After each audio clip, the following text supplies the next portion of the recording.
SKC प्रणाम। मन की बात 10 में आपका स्वागत है। I welcome you all to मन की बात number 10. Normally I keep the audience as degree college students and make मन की बात, but ये जो मन की बात है ये सबके लिए रेलेवेंट है। जितना डिग्री कॉलेज के बच्चों को रेलेवेंट है उतना ही छोटे बच्चों को प्राइमरी, उतना ही सेकेंडरी, उतना ही टीचर्स को and parents to it is very relevant. Important कि आप सब इसको देखें, समझे और इस पर एक्शन लें। So here we go with Man Ki Baat 10. This is something which is a topic which is very close to my heart and a fact that is hidden and जो public नहीं जानती है। For convenience I will use English. मैं हिंदी और English दोनों में बात करूंगा ताकि सबको समझ में आए।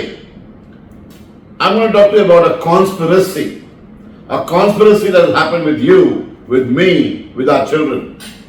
एक ऐसी षड्यंत्र हुई है जो आप, हम और हमारे बच्चे, एंटायर इंडिया इसका विक्टिम रहा है। क्या ये षड्यंत्र है, कौन सा कॉन्स्पिरेसी हुआ है हमारे साथ और किसने किया है, ये हम सब जानना चाहेंगे। Because I used a big statement, I said षड्यंत्र, कॉन्स्पिरेसी। ये कॉन्स्पिरेसी हुआ है आज से लगभग 200 साल पहले की बात है। इंडिया को, हम भारत को सोने की चिड़िया कहते थे। India was rich in trade terms and we were very a nation to take pride of. I'm talking of the undivided India. संयुक्त भारत की बात कर रहा हूं मैं। उस वक्त हम सब जानते हैं the British India Company came to India. वो यहाँ बिजनेस करने के लिए आए थे और वो समझे कि बिजनेस जब तक नहीं कर सकते जब तक हम राज नहीं कर सकेंगे। तो राज करने के लिए they were trying hard. उनका कॉलोनी दुनिया भर में हर एक देश में था, बट इंडिया में उनको राज करना डिफिकल्ट हो रहा था। तो क्यों डिफिकल्ट हो रहा है बोल के स्टडी करने के लिए जब निकले, they went to do a research.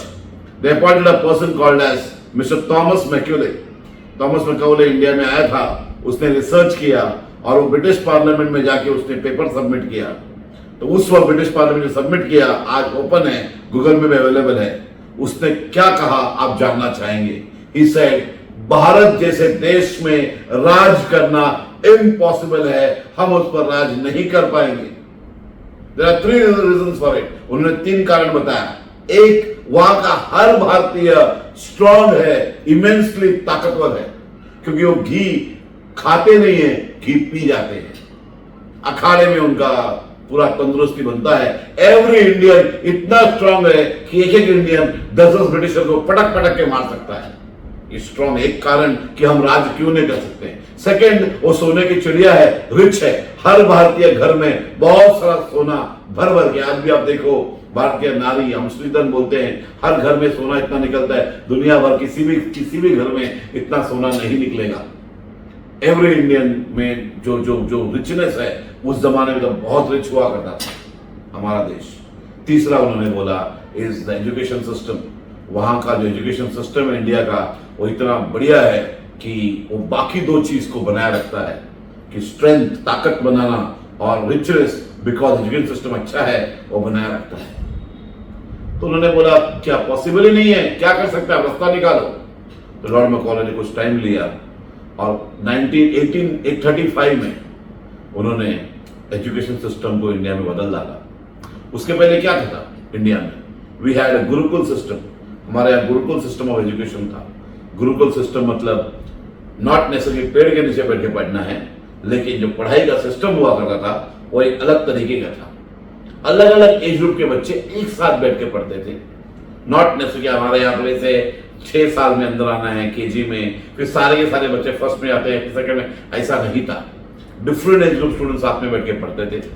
कोई गुरु, उनका शिक्षा ऐसी होती थी, 21 अलग अलग स्किल पढ़ते थे बच्चे बॉर्न ओवर पढ़ते थे, आर्चरी पढ़ते थे, स्विमिंग पढ़ते थे, दे शुड लर्न आयुर्वेदा पढ़ते थे, मेडिसिन पढ़ते थे, म्यूजिक पढ़ते, तबला बजाना पढ़ते थे, म्यूजिक, ऑल दीज थिंग्स।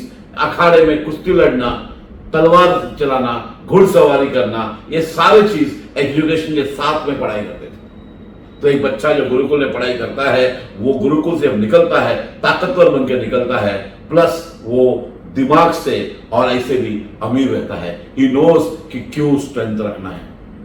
तो लॉर्ड मैकॉले ने बोला कि अगर हमको इन पर राज करना है तो इनका एजुकेशन सिस्टम को नष्ट करना होगा। तो उन्होंने यहां आकर हमारे एजुकेशन सिस्टम को देखा, ध्यान से उसको देखने के बाद उन्होंने जब मूवी का एडिट करते हैं ही टुक अ सीजर और उन्होंने एडिटिंग किया। क्या एडिट किया? उन्होंने कुछ पोर्शन निकाल दिया और कुछ पोर्शन लाके डाल दिया और नया एजुकेशन सिस्टम बोल के इंडिया में डाल दिया और यहां का गुरुकुल पैटर्न वहां लेके गए। इसलिए आज भी आप देखोगे फॉरेन यूनिवर्सिटीज लाइक ऑक्सफोर्ड या स्टैनफोर्ड, वहां पर जो एजुकेशन पैटर्न है वो इंडियन एजुकेशन पैटर्न है जो 1835 के पीछे गुरुकुल में हुआ करता था। और उनका एजुकेशन पैटर्न जो है वो यहां पर लाके हम पर थोप दिया गया और नाम दिया गया द 1935 इंडियन एजुकेशन पॉलिसी। और काफी देर तक अभी तक भी उसी का असर हम पर है, इसीलिए आज भी हम क्लर्क्स टर्न आउट करते हैं। ऐसा उन्होंने क्यों किया? क्योंकि राज करना था, बट कैसे किया ये जानने के लिए बहुत इंपॉर्टेंट है कि हमें समझना है कि ह्यूमन ब्रेन कैसे होता है, एक बच्चे का आपका हमारा ब्रेन कैसे होता है। ये समझेंगे तो हम लर्नर क्यों का चेंजेस को समझ पाएंगे। ह्यूमन ब्रेन जो है दो हिस्सों में है, the left brain and the right brain.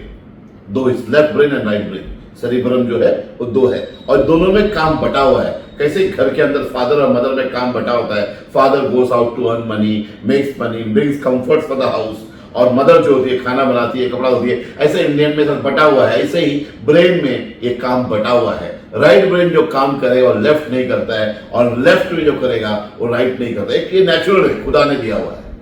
अभी क्या है लेफ्ट ब्रेन का फंक्शन? लेफ्ट ब्रेन जो है वो संभालती है स्पीच, बात करना, लैंग्वेज। आप इंग्लिश, हिंदी, मराठी, फ्रेंच कुछ भी पढ़ो, नया भाषा, वो भाषा, लैंग्वेज। मैथ यहाँ, बायहार्ट करना, रट्टा मारना यहाँ, लॉजिक ये इसके ऊपर है, ये बड़ा है, ये छोटा है, ये वैल्यू में ज्यादा है, 2 + 2 = 4, ये लेफ्ट ब्रेन का काम है। सीक्वेंसिंग करना, कुछ भी चीज को एनालाइज करना, रिपीटेटिव करना, ये सारा चीज यानी हमारा इंग्लिश, हमारा हिंदी, हमारा मराठी, हमारा मैथ, हमारा साइंस, हमारा ज्योग्राफी, हमारा हिस्ट्री, सारा लेफ्ट ब्रेन के अंदर आता है। फिर राइट ब्रेन क्या करता है? राइट ब्रेन के अंदर एबिलिटी टू लाफ, जब किसी ने जोक बोला, हंसने की काबिलियत। कोई घर पे मर गया, हम या हमारे दोस्त के करीबी आदमी मर गया, उसके दुख को बांटना, समझना और उसके साथ में रो पाना, दुख को समझ पाना, इमोशन राइट ब्रेन के अंदर है। हंस पाना, फीलिंग्स राइट ब्रेन में है। वैसे ही सोशल स्किल्स, क्रिएटिविटी। एक लेडी घर पे जब खाना बनाती है, एक तो रोजमर्रा सेम तरीके से बनाती है, बट कोई कोई होते हैं जो क्रिएटिव तरीके से नया डिश बनाते हैं, नया इन्वेंट करना। ये पेन जिसने इन्वेंट किया, ये राइट ब्रेन एक्टिविटी है। जिसने कंप्यूटर बनाया, जिसने हवाई जहाज बनाया, जिसने सारे इन्वेंशन बनाए, वो सारा राइट ब्रेन के थ्रू इन्वेंट करता है। सो इन्वेंशन, क्रिएटिविटी, नयापन सारा राइट ब्रेन के अंदर है। और ये जो राइट और लेफ्ट ब्रेन है, इसके नस जो है ये यहाँ पीछे क्रिस क्रॉस करते हैं। क्रिस क्रॉस यानी कि राइट ब्रेन के नस left part of the body control करता है और लेफ्ट ब्रेन का नस right part of the body को कंट्रोल करता है। इसीलिए हम जब बोलते हैं राइट ब्रेन डैमेज हो गया तो लेफ्ट में लकवा मार जाता है, और लेफ्ट ब्रेन डैमेज हो गया तो राइट को लकवा मार जाता है। जब भी हम ये हाथ चलाते हैं राइट हैंड, लेफ्ट ब्रेन जाग जाता है, और लेफ्ट हाथ चलाते हैं तो राइट ब्रेन जाग जाता है। वैसे ही पढ़ाई में कुछ सब्जेक्ट है, कुछ सब्जेक्ट पढ़ाई करते वक्त like English, math, science, history पढ़ाई करते वक्त हमारा लेफ्ट ब्रेन जागा रहता है। और जब हम ड्राइंग करते हैं, क्राफ्ट करते हैं, या नया खाना बनाते हैं, या हम स्विमिंग सीखते हैं, तो हमारा राइट ब्रेन जागा हो जाता है। तो वैसे ही अलग अलग सब्जेक्ट के टाइम पर अलग अलग ब्रेन जाग जाता है। तो ब्रिटिश ने जब स्टडी किया कि इंडियंस लोग के पास, इंडियन के एजुकेशन में बहुत सारा क्रिएटिविटी है, राइट ब्रेन एजुकेशन है, ये लोग राज करने के लिए पढ़ाई करते हैं, और उनको राज करने वाले नहीं चाहिए थे, उनको उनका राज चलाने के लिए कर्व चाहिए था। तो उन्होंने आइडिया ये किया कि उन्होंने एजुकेशन सिस्टम में से, हमारे एजुकेशन में से जो भी क्रिएटिव राइट ब्रेन एक्टिविटी है उसको निकाल दिया और लेफ्ट ब्रेन एक्टिविटी को बढ़ा दिया। कैसे कैसे किया ये?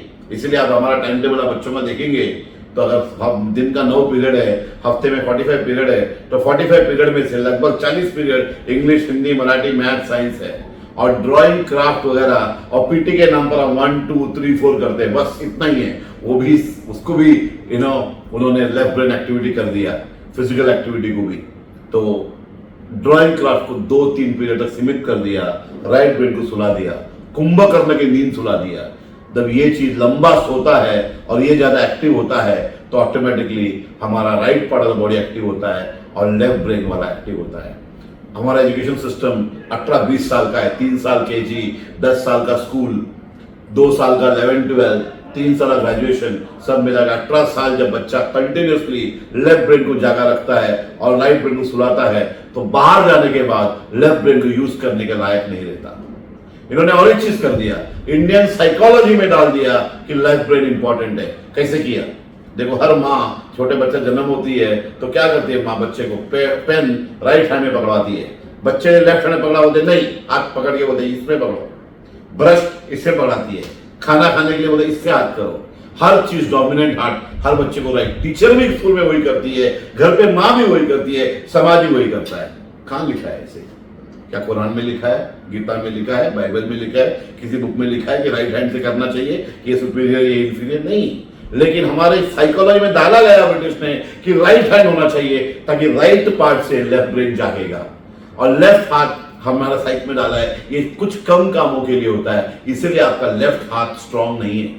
आप पंजाबी लड़ाओ, राइट हैंड से लड़ेंगे, लेफ्ट हैंड को वीक बना दिया गया है। ये साइकोलॉजी ब्रिटिश ने ओवर द इयर्स 1835 से हमारा साइकोलॉजी में डाला। टीचर को ट्रेन किया, केजी में बच्चा आते ही राइट हैंड पेन पकड़ाओ ताकि लेफ्ट ब्रेन जागेगा।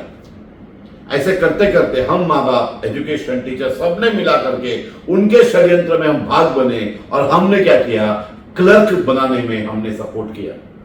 तो जो ब्रिटिश एजुकेशन पैटर्न आया, वो आने के बाद हमारा बच्चों का क्रिएटिविटी खत्म हो गया, हमारा बच्चों का नया इन्वेंशन की काबिलियत खत्म हो गई और हमने उनको क्लर्क बनाया। इसीलिए वो 18 साल पढ़ाई करने के बाद जब निकलता है, वो फाइल लेके चुपचाप नौकरी ढूंढने के लिए जाता है, क्लर्क बन जाता है और वो कोई भी क्रिएटिव काम या बिजनेस करने के लायक नहीं रहता। तो एसकेसी क्या कर रहा है इसमें? हम एसकेसी में हमने पूरा कोशिश किया है कि इस चीज से हम बाहर निकले। इसलिए जब जूनियर कॉलेज में बच्चे आते ही we have a Monday munch to activate your right side of the brain. We have Monday munch which says global और 8 to 8 में भी है। हम बोलते हैं कि Monday munch a story to life transform your life. Tuesday treat के दिन हम डांस करवाते हैं, होल ब्रेन एक्टिविटी, जितना right part of the body use करना है left. Tuesday treat is an NLP activity to activate your left brain, ताकि दोनों लेफ्ट एंड राइट दोनों काम करें। वैसे वेडनेसडे डिलाइट जब गेम खिलाते हैं, it is again to activate your right brain.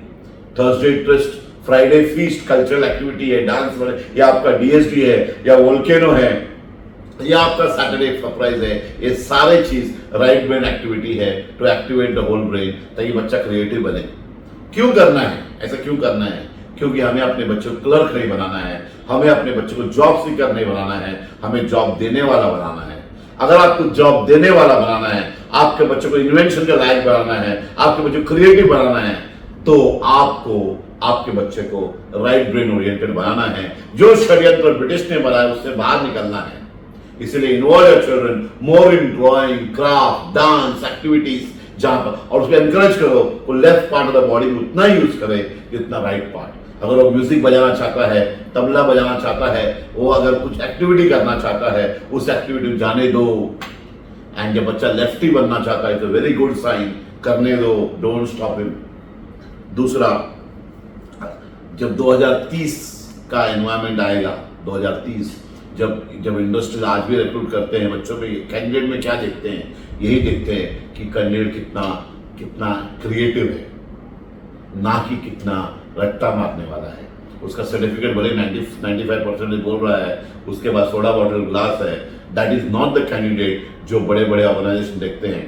अगर आपके बच्चे को मोटा पे पैकेट का हायर एक्विलियन में जाना है, लोअर क्लर्क में जाना है, तो कोई भी चलेगा। उनको ऐसे ही चाहिए जो क्या बोलते हैं लेफ्ट ब्रेन वाला हो, लेकिन हायर वाला चाहिए। अगर उनको बॉस बनाना है, उनको मैनेजर चाहिए, उनको कंपनी का बॉस चाहिए, चीफ सीईओ चाहिए, तो हमेशा वो उन्हीं को ढूंढते हैं जो लेफ्ट ब्रेन वाले हो, क्रिएटिव हो। तो मैंने आपको आज क्या किया, मैंने आपको ब्रेन समझने में हेल्प किया कि ब्रेन का लेफ्ट और राइट ब्रेन क्या करता है। अभी आप बोलोगे लेफ्ट और ब्रेन ऐसा क्यों किया, लेफ्ट या राइट? इस साइंस में एक प्रॉब्लम है।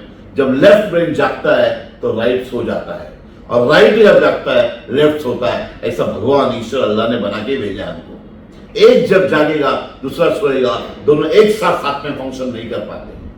इसलिए उन्होंने क्या किया, लेफ्ट को इतना जगह दिया कि राइट सोना ही है। और 18 साल कंटिन्यूसली हर हफ्ते में 45 में 41 पीरियड अगर लेफ्ट जानेगा राइट करेगा क्या? हमारा सारा एक्टिविटी राइट हैंड से है तो लेफ्ट ही जानेगा, राइट हो जाएगा।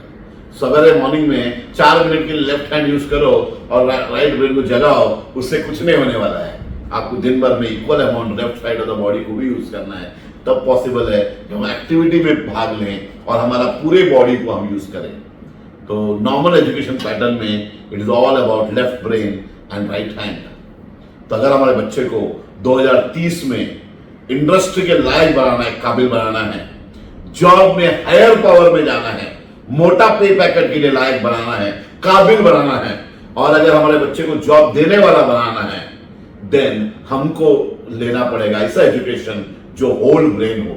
जितना लेफ्ट ब्रेन में है उतना ही राइट ब्रेन में क्रिएटिव बनाना पड़ेगा और हमारे बच्चे को होल ब्रेन ओरिएंटेड बनाना पड़ेगा। And that is possible only if school और आप साथ में मिलकर काम करें। एसकेसी का प्रयत्न वही है। हमारे डिग्री कॉलेज में, जूनियर कॉलेज में काफी हम वहाँ काम कर रहे हैं, स्कूल में ग्लोबल 8 to 8 में कर रहे हैं। इनफैक्ट हाई में आने वाले साल में वही करने के लिए बहुत सारे चीजेस थिंक टैंक लगाया है, चेंजेस लाना चाहते हैं और हम लाएंगे। शुरुआत में मन की बात 10 के द्वारा आप पेरेंट्स, स्टूडेंट्स सबके लिए हमने ये थियरी को जितना बताना है, जितना समझाने के लिए मैंने यूज किया है फॉरम, ताकि आप समझे, और जब ये समझेंगे तो हम क्यों कर रहे हैं, why we are doing what we are doing, ये आप ज्यादा समझ पाएंगे। सो जब मैंने पूरा टॉक दिया है, साइड में राइट हैंड साइड में चार्ट्स आ गया होगा। वो चार्ट जो आप देख रहे हो वो चार्ट गूगल में से है, तो these are all right information. Check करो, इस टॉपिक पर और गूगल करो, लर्न करो and then understand your child brain. जब बच्चे को समझोगे तब आप उसका तरक्की में भाग ले पाओगे। जब आप अपना ब्रेन को समझोगे एज अ स्टूडेंट, तब अपना तरक्की में भाग ले पाओगे एंड तब आप समझ पाओगे why SKC is doing what we are doing. Thank you so much. SKC प्रणाम।